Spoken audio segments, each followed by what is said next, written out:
دا مدرسه څه د مدرسه او پوهنتون دا لکه د انسان زړه داسې د زړه حیثیت لري یا لکه ځاله غوندې دا مرغان څه دي دا به په ځاله کې تربیت کوي بې له ځالې نه راباسي دا مدرسه دا پوهنتون دا ځاله ده آشیانه ده نو ځاله کې به ته ټول اصولو ته برابروي د هغه به تزکیه هم کوي هغه ته به علم ورزده کوي پس له هغې نه به یې ځالې نه ټولنې ته راباسي کله چې ټولنې ته ځالې نه راوایسته بیا هغه د امت په ګټه باندې کار ورکوي کنې د امت دپاره تنه علم هېڅ ګټه نه کوي نو روح یې څنګه ور واچومه څنګه یې ور بدل کړمه دا دومره ډېره ستړي غواړي چې ما ورته همدغې ته کار وکړو چې یو 10 کاله 20 کاله 15 کاله علم سره مینه وکړو دغو ټولو علومو ته روح د اسلام ور واچو دا به داسې سي لکه یو حیوان غوندې به وګرځېږي ټولنې ته به راوځي ټول افغانستان 40 میلیونه انسانانو کې به څوک پوسي اسلام به پوسي بیا ته ما ته راوښیې داسې لرې نه به راته وایي هغه وینې و دا د افغانستان یو لوی کیمیادان ده ښه مبارکه ګیرې به یې پډګۍ به یې مکتب نه راوتلی و خو روح کار پکې وکړو که نه هغه وینې هغه لوی فزیکدان ده هغه وینې هغه ډرون جوړه کړې بل وینې توغنده یې جوړ کړی بل وینې په طب کې یو اختراع کړې ده ښه ګیره به وي ښه پګړۍ به وي توره پګړۍ به وي او خوندور به روان وي ښه غټ څادر به ورسره دا چا دا فکر ولې په روح کې کار و مولي صاحب محترمه ته علم ته کار د روح له لحاظ علم د ټولو ورپرېښی د دوی ته اوس دغه مدرسه کې مثلا مکتب هم شته ده مدرسه هم شته تا یو عنوان ورکړي ته نه مدرسه ده دا خو صحیح نه ده دلته لویه دوره هم کېږي وړه دوره هم کېږي نو باید دواړه عنوانونه راسي چې دواړه راغلل دا خپل اهمیت خلک کار کوي علم ته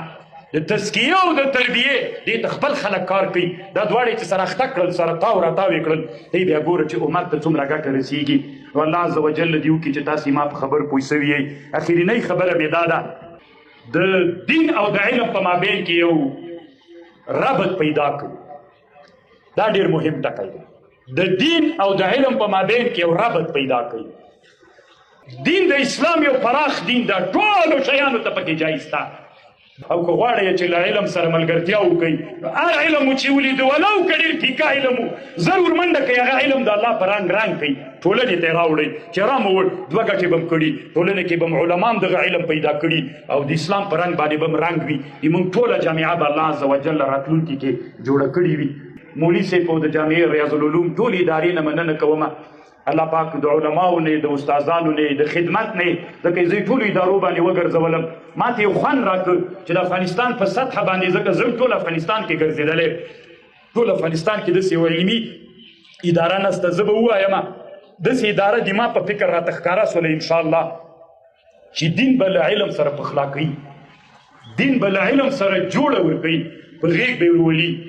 که الله عز وجل د ما دغه ارمان پوره کوي چې ټولو علومو ته د اسلام روح ورواچي هغه به د دغې جامعې او د دې ته ورته جامعو له ادرس نه کېږي ډېر خوشحاله سوم الله مولا ترقي نصیب کا انشاءالله ټول به په فکر کې سره ملګري یو مقصد و هدف مو دا ده چې اسلامي امت راپورته کړو اسلامي امت ته کار وکړو اسلامي امت ته ارتقا ورکړو د ارتقا دپاره علمي لارې شته ده انحصاري پاتې نسو ته نه په یو علم باندې اسلام یو ډېر نړیوال پراخ دین ده د نورو لارو نه هم کار کېږي له ټولو لارو نه کار واخلو واخر دعوانا ان الحمد لله رب العالمین الله مو ټول شرعي حاجتونه پوره کړه علماو ته الله عمر نصیب کا د اسلامي نظام او اسلامي امارت ته الله دوام او بقا نصیب وګرځوي الله پاک دې ساتنه وکړي الله دې حفاظت وکړي تاسو ټولو ته الله علم نصیب کړي موږ ته دعا وکړئ چې الله پاک موږ نه د الله د دین خدمت واخلي الله مو د الله د دین کې مصروف وګرځي خصوصا مولي صاحب ته د دوی اراکینو ته تر زمن او ورونو متعلقین هر څوک چې مدرسې کې اعانت ورسره کوي الله دې هغه ټول ورته قبول وګرځي الله دې نه ستړی کوي الله عز وجل دې لا ورته ارتقا نصیب کړي رب اغفر وارحم وانت خیر الراحمین